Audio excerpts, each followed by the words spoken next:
Hello everyone and welcome back to our channel. In today's video we shall consider the syllabus orientation for the subject Human Anatomy and Physiology 2 theory. So this particular subject, as you are all aware of, is included under semester 2 of PCI syllabus. Okay. So this is the course code for this particular subject BP201T under the University of Mumbai syllabus. Okay, and the number of hours allotted for this particular subject is 3 and 1 hour for the tutorials. So it's a total of 4 hours. So a credit of 4 is allotted to this particular subject. So when you clear this particular subject, you will be allotted with 4 credits. Okay. Now, this is the examination pattern in short. So, the marks distribution. Okay. So, this particular subject has total 100 marks. Okay. So, it's a 100 mark subject which is divided into 2 parts. That is the internal assessment. There are some marks allotted for the internal assessment and certain marks allotted for the end semester examination. Okay, so exactly internal assessment, it comprises of the continuous mode and the sessional examinations or your internal examinations. Okay, so you have 2 sessional examinations in a semester. Okay, first one will be held after completion of 50% of the syllabus, and the second sessional will be held after the completion of the entire syllabus. Okay, so for first sessional you will have the first half of your syllabus, and the sessional 2 will include the remaining syllabus. Okay, now coming to the continuous mode. Okay, continuous mode is allotted with 10 marks. Okay, under continuous mode you have marks which are allotted for the attendance. So you have 4 marks for attendance. So according to your percent attendance in this particular subject, marks will be allotted to you. Okay. Then there are 3 marks for the certain activities like quizzes or assignments or discussions, seminars, etc. So 3 activities will be conducted which will be allotted with 3 marks, and 3 marks are allotted for the student-teacher interaction. Okay, so 10 marks are allotted for the continuous mode of evaluation which will be conducted throughout the year, whereas 15 marks are allotted to the sessional examinations. Now, as I told you, there are 2 sessional examinations. Okay, so 2 exams will be conducted and the average of the marks will be calculated, and which will be calculated for 15 marks. Okay, so this exam will last for 1 hour duration. It will be actually conducted of 30 marks and will be computed for the 15 marks. So you have marks obtained for 2 sessionals, the average of which will be calculated and which will be allotted out of 50. So total marks allotted for this internal assessment is 25. 10 plus 15, 25 marks. Then the end semester examination. As the name implies, this is the final semester examination which will be conducted at the end of semester once the entire syllabus is over. So this particular exam will be conducted of 75 marks with 3 hours duration. So it will include entire syllabus. Okay, so the total marks allotted for this particular subject is 100. That is 25 for internal assessment and 75 for the end semester examination. Now, before going into the actual syllabus for this particular subject, let us see what is the scope of this particular subject. Okay, so why do you need to study this particular subject? How it will help you? Okay, what is the scope of this particular subject? Okay, so this subject, it is designed to impart the fundamental knowledge on the structure and functions of various systems of the human body. Okay, so you must have already studied the first part of this particular subject, that is Human Anatomy and Physiology 1. Okay, so over there you must have had an introduction about the various systems of the body. Okay, our body has total 11 systems. Okay, so each of these systems you all will be studying in detail. What is the structure and what is the function? So anatomy and physiology of this particular systems which are present in the human body will be studied under this particular subject. So you will have a fundamental knowledge about the anatomy, which deals with the structure of these systems. Okay, what are the different organs which are included? A system comprises of several organs which work in a coordinated manner, right? So what are these different organs? Okay, what are they made up of?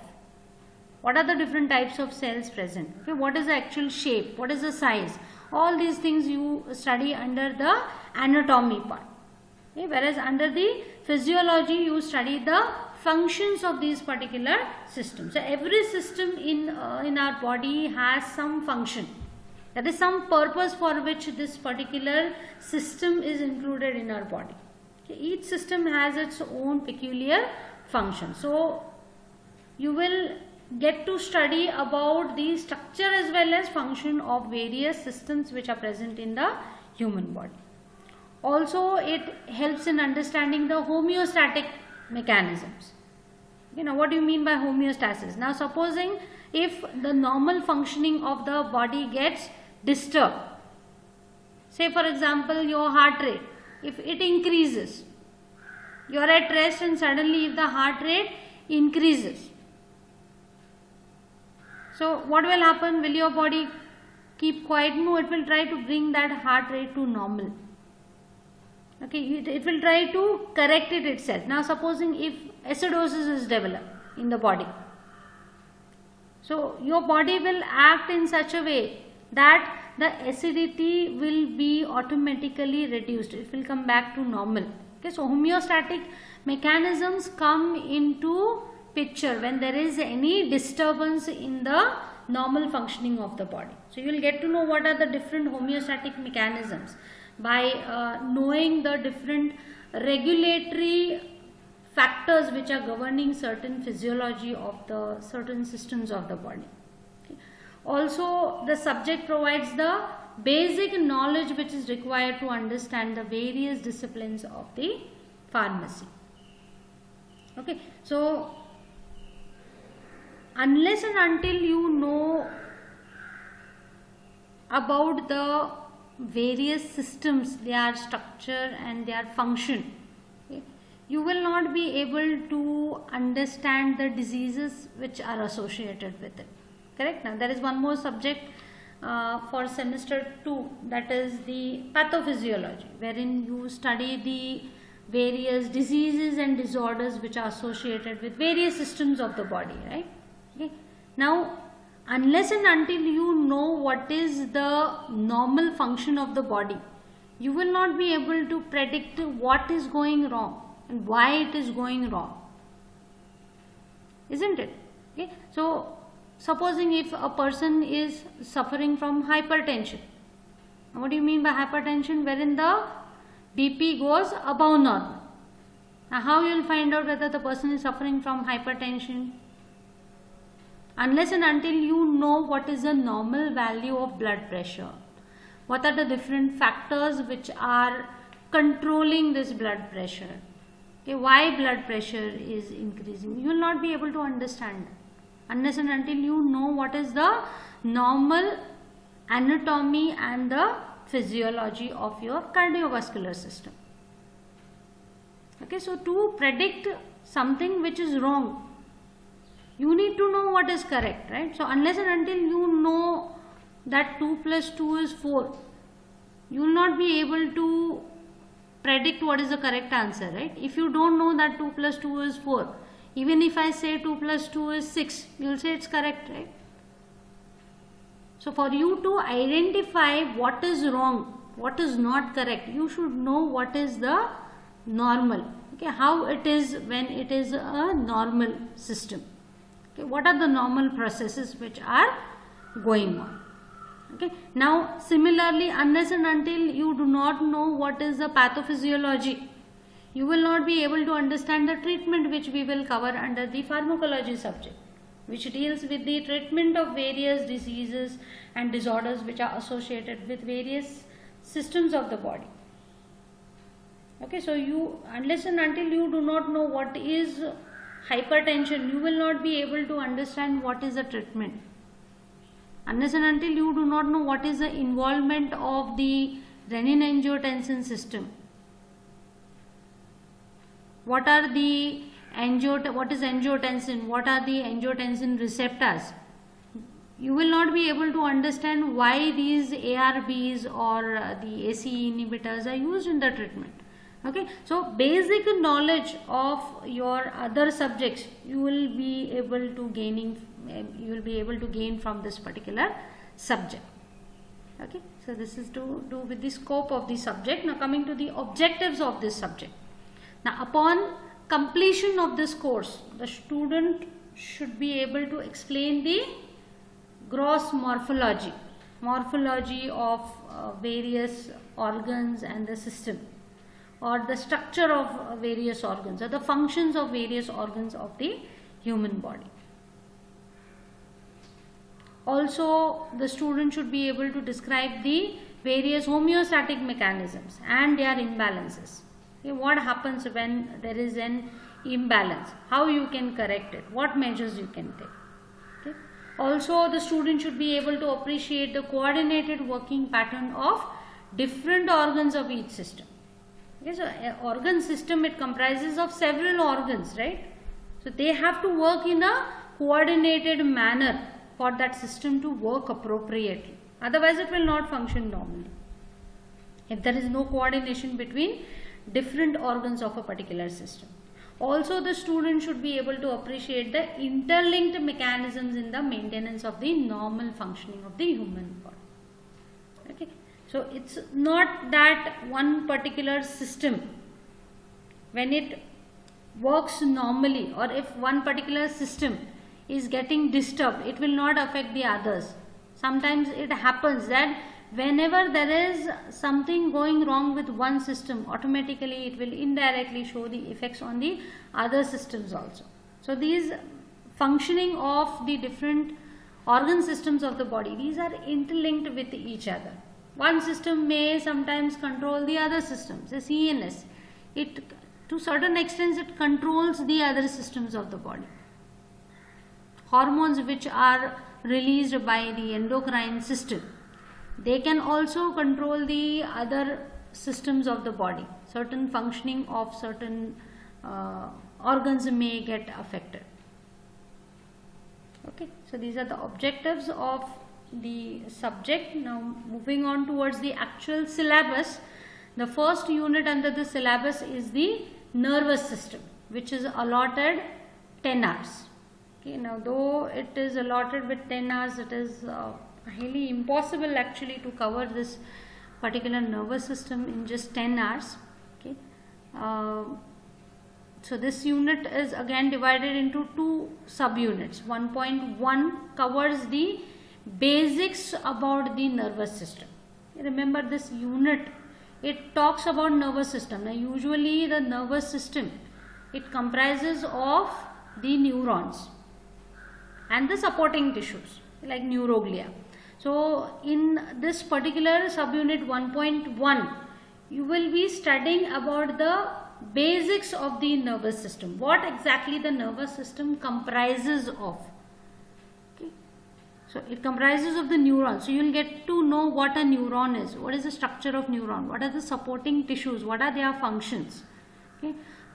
How you can classify the different types of neurons. What are the different properties of the nerve fiber? The electrophysiology which is involved in the functioning of the neuron. Okay. How it carries the signal. It's in the form of action potential. So you will get to know what exactly is action potential. How it is developed. Okay. What is the nerve impulse? It is a signal which is carried by the neuron. Okay. How exactly it travels. What are the different receptors which are involved? What do you mean by synapse? What are the neurotransmitters which are involved in the transmission of the signal from one neuron to another neuron? Okay. So here the basic organization of the nervous system will be covered. And subunit 1.2 will start with the central nervous system. Okay. Now nervous system basically is divided into central nervous system and peripheral nervous system. Okay, central nervous system basically comprises of the brain and the spinal cord. Okay, and rest all of the neurons which are placed outside the central nervous system comprises of the peripheral nervous system. Of course, there are again further sub-classifications. There is somatic nervous system, there is autonomic nervous system, okay, enteric nervous system, and so on. So, in this particular subunit 1.2, we shall cover only the central nervous system, okay, which comprises of the brain and the spinal cord. Okay, so, we will be studying in detail about the structure and function of the brain, the various parts of the brain, right? Cerebrum, brainstem, and cerebellum. Also, we shall cover the structure and functions of the spinal cord, which comprises of the several ganglia, neurons, okay, efferent nerve tracts, what is the reflex activity. Also, we shall cover the meninges, which are the protective layers of the central nervous system, which protects the central nervous system. What are the ventricles of the brain? Okay, what do you mean by cerebrospinal fluid? Okay, so all these we shall cover under the unit 1.2. Okay, so this is to do with unit 1, nervous system. Then the second unit, it is again divided into 2 subunits. The first one is that is 2.1, comprises of digestive system. Total hours allotted for this unit is 6, which is divided into 4 plus 2. 4 hours are allotted for the digestive system. So here we are going to cover the anatomy of the GI tract with special emphasis on the anatomy and physiology of the stomach. Okay, so we shall see what are the different parts of the gastrointestinal tract or the GI tract as it is called as. Okay, so special emphasis will be given to the stomach. Okay, what are the different types of secretions, how the acid production takes place in the stomach. Okay, the pH in the stomach is acidic, right? Okay, what is the regulation process for this acid production? Okay, through parasympathetic nervous system. What is the role of pepsin in the protein digestion? Okay, so not only the anatomy but also the physiology of the stomach will also be covered. Also the next part, that is the small intestine and the large intestine.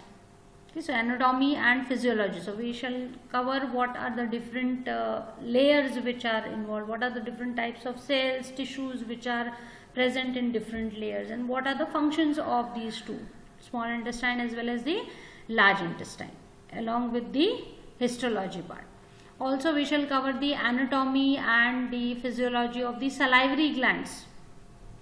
Okay, several salivary glands which are present. So what are the types of secretions, where they are located, and what is the function of the secretions.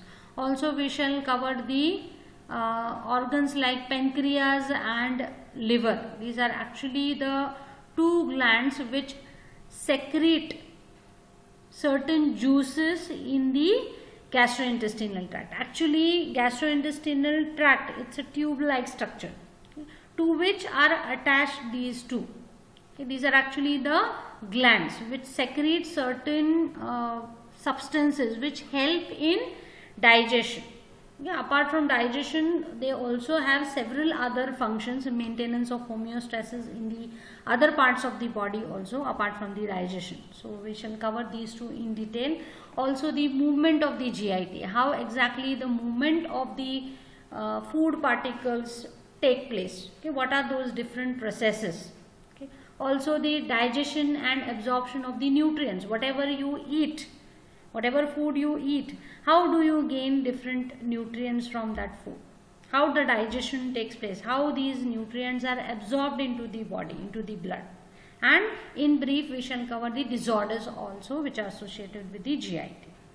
And unit number 2.2, the subunit, it includes the energetics. Okay, now whatever food has been digested, how it is utilized, yeah, how the formation of the ATP takes place, what is the role of ATP, what is creatinine phosphate, how it is formed, what is BMR, that is basal metabolic rate.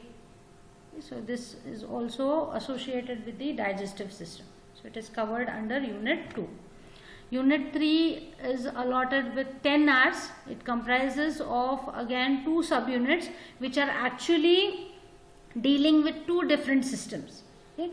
Subunit 3.1, it deals with the respiratory system, which is allotted with 5 hours. So here you are going to study in detail about the anatomy and physiology of the respiratory system with special emphasis on the lungs. So we shall see exactly what is the structure of lungs, what are the different types of the airways which are actually responsible for the inhalation of the air. Okay, so we shall also cover in detail what is the mechanism of respiration, how the breathing, respiration is the breathing, how exactly the breathing takes place. Okay, that is inhalation and exhalation of the air. Okay. Also we shall cover the regulation of respiration. What are those different factors which are controlling the respiration so that appropriate changes in the respiration can be made. Also, apart from these, we shall cover the lung volumes and capacities of the respiratory gases, which will actually signify the normal functioning of your respiratory system. Okay, and the artificial respiration, in case if the person is not able to breathe on his own, then what measures you can take, how you can provide the artificial respiration, what are the different resuscitation methods. That means if the person goes unconscious, how you will bring that person back to consciousness.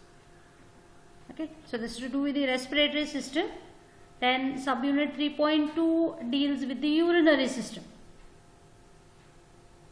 Okay, so here we shall cover the anatomy and physiology of urinary system with special emphasis on kidney. Okay, kidneys are the main part over here, okay, where exactly the filtration takes place and the waste material which is present in the body, it is removed out through urine. Okay, so basically in the kidneys, filtration of the blood will take place, and as it passes through the certain tubular structures, okay, which comprises of the nephrons.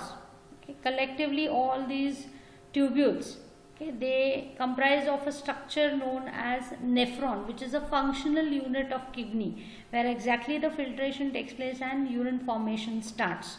So we shall cover the anatomy of kidney as well as the nephrons in details, how exactly the passage of the fluids are taking place, what are the functions of kidneys, different functions of kidneys, and the various duct systems which are involved, the urinary tract.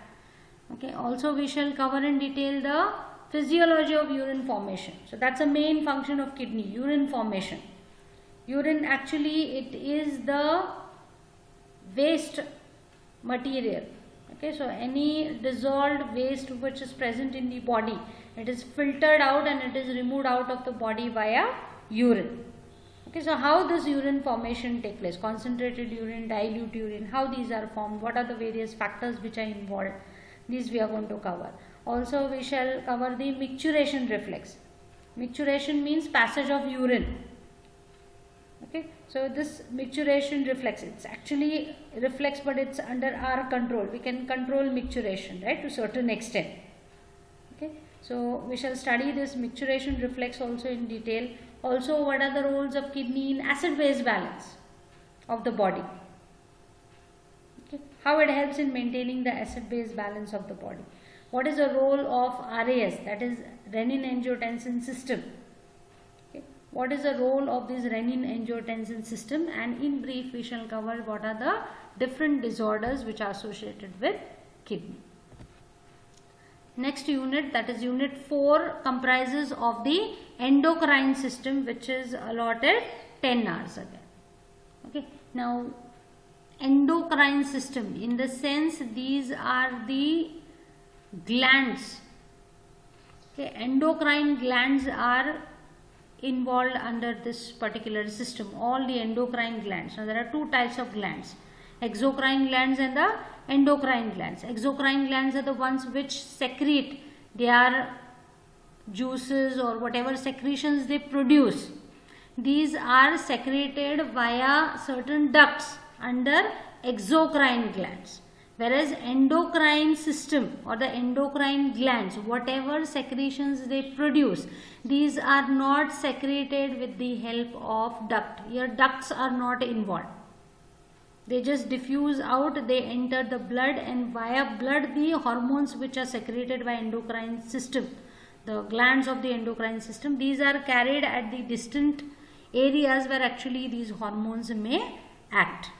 Okay, so under endocrine system, first of all we shall cover the different types of hormones, how exactly these hormones act, okay, and the structure and functions of various endocrine glands, that is pituitary gland, thyroid gland, parathyroid gland, adrenal gland, pancreas, pineal gland, thymus, and disorders associated with that. Now pancreas, you can see we have already seen that pancreas is included in the GI tract also, right?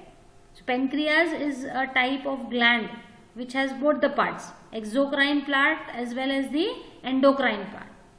Okay, so whatever secretions are released in the GI tract, these are through ducts. So over there we shall mainly cover the pancreas as a exocrine gland, whereas under endocrine system we shall cover the endocrine part of the pancreas. Okay, so we shall cover the structure of each gland and what are the different secretions, what are the different hormones, what are their functions, is what we are going to cover under this particular chapter. Then unit number 5 again is subdivided into two, that is 5.1 which covers the reproductive system and 5.2 which covers the introduction to genetics. This unit is allotted with 9 hours, 6 hours are allotted for the reproductive system. So under reproductive system we shall cover the anatomy and physiology of both the male as well as female reproductive system. Okay, so we shall see what are the different organs which are involved, what are their structures, what are their functions. Okay, what are the functions of male as well as female reproductive system, what are the sex hormones, male as well as female, what are their functions, what is the physiology of menstruation which takes place in female, what is a menstrual cycle, what do you mean by fertilization, what is spermatogenesis, okay, that is the formation of the male and the female gametes. These are the two processes which we are going to study in detail, spermatogenesis and oogenesis. What do you mean by pregnancy and the parturition, that is childbirth. Under 5.2, that is introduction to genetics, we shall cover in brief the chromosomes, genes and the DNA. Okay. How exactly, what exactly these structures are and what is their function, how protein synthesis takes place. And what is the genetic pattern of inheritance which can take place from one generation to another generation. Okay, so these are the 5 units in which the syllabus is divided into, okay, with a total hours allotted to this particular subject, that is 45 hours. Okay, so with this brief introduction we will start with a new subject, that is human anatomy and physiology. Thank you for watching.